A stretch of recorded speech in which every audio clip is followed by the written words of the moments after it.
মধ্যপ্রাচ্যের রক্তাক্ত সমীকরণ মিলিয়ে যেতে না যেতেই পূর্ব এশিয়ায় কি তবে যুদ্ধের আগুন জ্বলতে শুরু করেছে? উত্তর কোরিয়ার নেতা কিম জং উনের সাম্প্রতিক অহংকারে বিশ্বজুড়ে বইছে আতঙ্কের হিমশীতল স্রোত। শত্রুপক্ষকে গুড়িয়ে দিতে কিম এখন পুরোপুরি মরিয়া।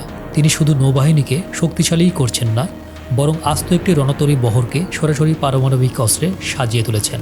পারমাণবিক যুদ্ধের সে ভয়াবহ পরিণতির দিকে তবে কি আমরা সত্যিই এগিয়ে যাচ্ছি?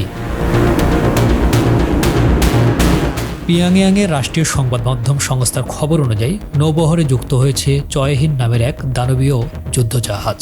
এটি কেবল নামেই শক্তিশালী নয়, টানা 14 মাসের কঠোর পরীক্ষার পর এপ্রিলে এটি সফলভাবে ক্রুজ ক্ষেপণাস্ত্র ছুড়ে নিজের ক্ষমতার প্রমাণ দিয়েছে।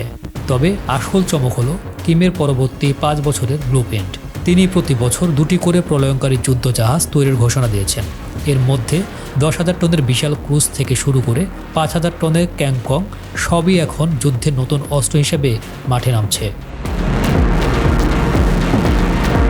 ওয়াশিংটন ও সেউলের রাতের ঘুম কেড়ে নেওয়ার জন্য এই রণতরীগুলো এখন পরমাণু বোমা বহনকারী মরণাস্ত্রে রূপ নেবে।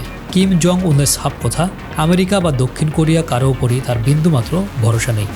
যে কোনো সময় আকাশ থেকে মৃত্যু নেমে আসতে পারে, আর সেই আঘাত ঠেকিয়ে দিতেই তিনি নিজের প্রতিরক্ষা বলয়কে নতুন করে সাজাচ্ছেন। এমনকি জাপানকেও তিনি সরাসরি যুদ্ধবাজ রাষ্ট্র হিসেবে চিহ্নিত করে যুদ্ধের উস্কানি দেওয়ার অভিযোগ তুলেছেন। কিমের এই তৎপরতা কি কেবল শক্তি প্রদর্শন, নাকি আসন্ন মহাপ্রলয়ের পূর্বাভাস?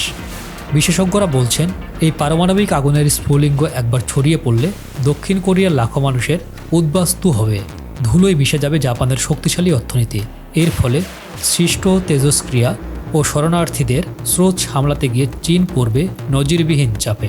বিশ্বমঞ্চে কিমের এই একক জেদ এবং ক্ষমতার লড়াই কি পুরো পৃথিবীকে এক অনিশ্চিত ধ্বংসের অতলে টেনে নেবে? প্রশ্ন একটাই, পারমাণবিক যুদ্ধের এই ট্র্যাজেডি কি আর আটকানো সম্ভব?